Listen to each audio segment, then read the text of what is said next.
I just realized I look like a literal garden gnome.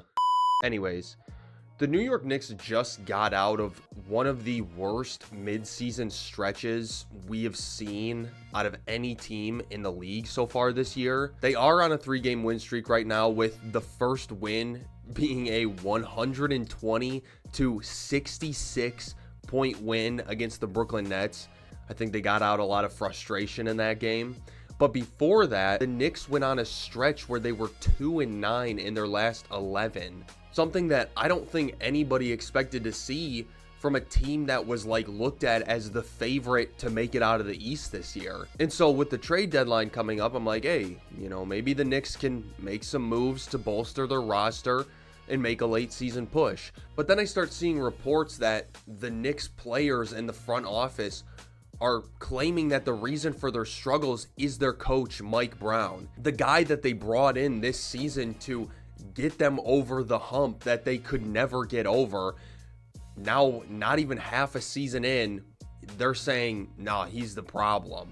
It's the oldest story in the NBA. Team struggles, blame the coach every single time. But I think the situation is a lot more dire than the Knicks realize. And if they don't focus in on the actual issues with their team, newsflash, it's not the coach, then the Knicks could be squandering the last year or two of legitimate championship chances that they have.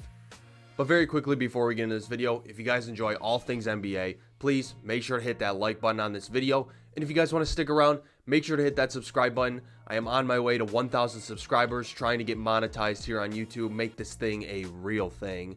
And every single subscription means so much to me.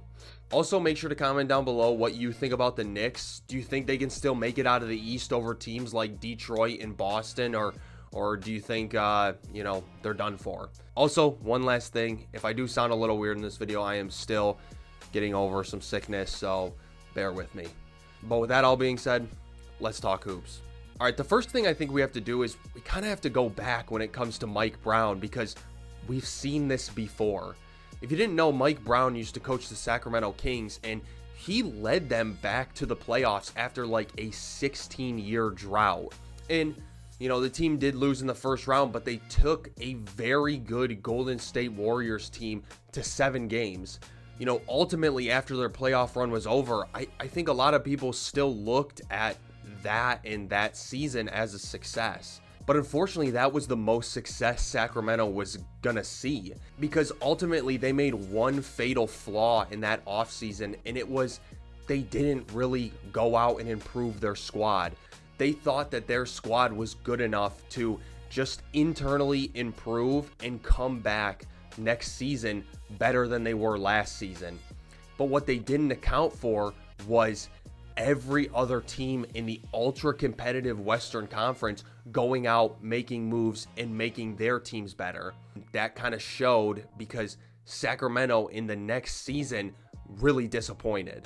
And in the middle of this season, Mike Brown was actually getting a lot of attention from the media, because reports came out that players in the front office was not happy with him as a coach, and it looked like the team had regressed under his rule, and ultimately that led to him being fired after 31 games that season. And now looking back, it really looked like the Kings scapegoated him out of Sacramento. He leads his team to the playoffs for the first time in forever, and then the following season, the front office fails to make any moves to better the roster or better the team. And the first guy we're going to look at is the coach. He couldn't do what he needed to do with what he had, but he didn't have anything. And so now we fast forward to the present day, and Mike Brown is the coach of the New York Knicks. And the New York Knicks just come out of a rough stretch where they go 2-9. And in the midst of all this, instead of the Knicks addressing actual problems that they have, Karl Anthony Towns' defense, the team having no bench, all I see are Bleacher Report articles saying the New York Knicks, aren't fully bought in to Mike Brown's system, or, they're not fully bought in on his coaching style, or they're upset with him for hugging Draymond Green in a game that they played against the Warriors. what are we in middle school now? And now I'm getting a serious sense of deja vu to what happened to him over in Sacramento. What's really going wrong with the Knicks this season comes down to two things. The first thing is, with the hiring of Mike Brown, the New York Knicks made an end of their commitment with defense. Before Mike Brown, the New York Knicks head coach was Tom Thibodeau. Tom Thibodeau is notoriously known as a defensive-only coach.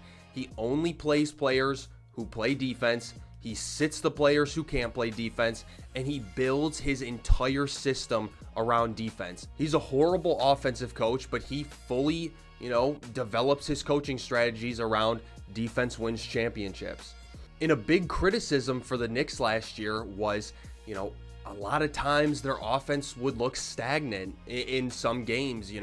They would rely too much on the Jalen Brunson isolation or, the Karl Anthony Towns isolation, and it would hurt them sometimes. But now it's becoming obvious that Tom Thibodeau and his focus on defense is what made the Knicks good.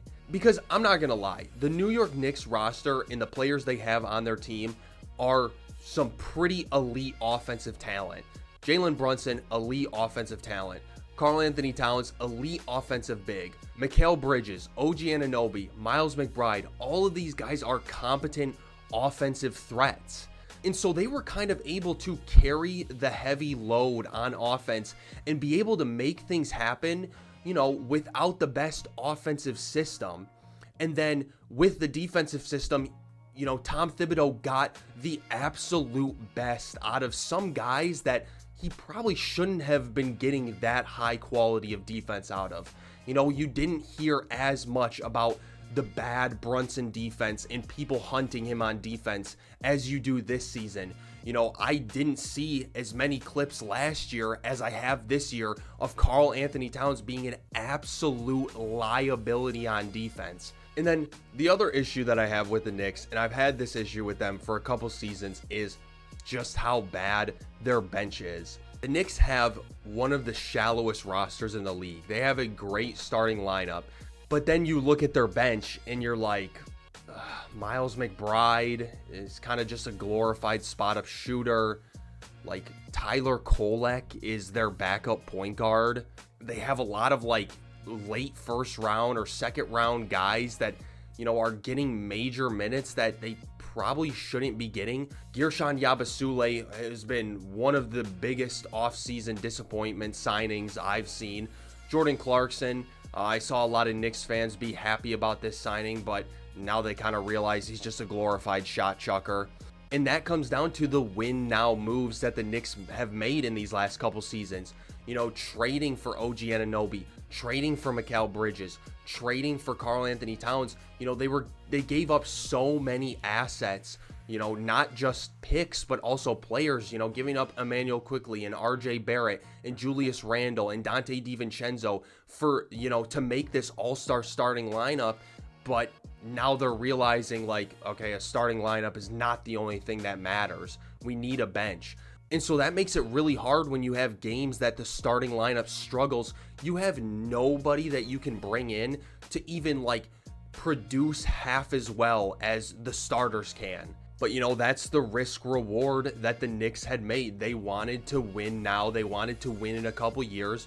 So they made all of those big moves to offload basically every asset that they had to try and get this starting lineup, to be a good enough starting lineup to carry them to the finals. And it just hasn't happened. And when I look at that core aspect of what is wrong with the Knicks, I now see 100% why Mike Brown is being scapegoated. Because like I said, the coach being scapegoated is an age-old story in the NBA. You see it every season. At least one or two coaches are getting scapegoated for the failure of a team, and they're being fired and maybe accepting a job somewhere else, or maybe, not coaching anymore. And the reason why this happens so much in the NBA is, actually pretty obvious when you think about it. Because if you're a front office executive, if you're a general manager, your sole focus, your sole purpose of your job, day in and day out, every single day, is to make moves in order for your team to win a championship. And so if your team disappoints after, 3 years of high expectations, what are you going to do as a general manager? Are you going to say, hey, you know what, guys, like, this is my bad. I failed. The one thing you brought me in to do, I couldn't do. Or are you going to be like, no, these failures are not my fault. They're not the fault of the roster that I constructed. It's the coach that's the issue. You see what I mean? Like, it's a lot easier for the front office and executive team to just kind of be like, no, it's definitely just the coach. It's not that we've created a flawed roster and traded away all of our positive assets over these last 3 years just to not be able to make it over the hump. It's a lot easier to just be like, oh no, we'll just get rid of this coach and bring in a new one and we'll be totally fine. And that's exactly why you see coaches always getting the blame for failures. Because it's a lot easier to just blame the coach than blame, the 3, 4, 5, maybe even more years of moves that, has all culminated to this big season of disappointment. It's not logical in any sense. It is 100% emotional. Fans want someone to blame, and the front office wants someone to hide behind, and the coach becomes the shield every single time. So before the Knicks point the finger at Mike Brown anymore, I think instead they need to look at the roster, the defensive attitude, and the mistakes that they have made along the way. Because if history tells us anything, Mike Brown is not the problem. He's just the easiest guy to blame. But yeah, that's really all I got for this video. I hope you guys enjoyed. If you guys did enjoy, please make sure to hit that like button. If you guys want to stick around, once again, make sure to hit that subscribe button. I would really appreciate it. I would love to have you in my community. Also, again, make sure to comment down below if you think I missed anything in my analysis about the New York Knicks. If there's anything else that you think is going wrong with them that I didn't mention in this video, make sure to drop it in the comments down below. And lastly, if you guys want to see any more content from me, YouTube actually really thinks you'll like this video right here. So once this video wraps up, make sure to click on that and you can see another great piece of NBA content. But with that being said, guys, as always, peace and love.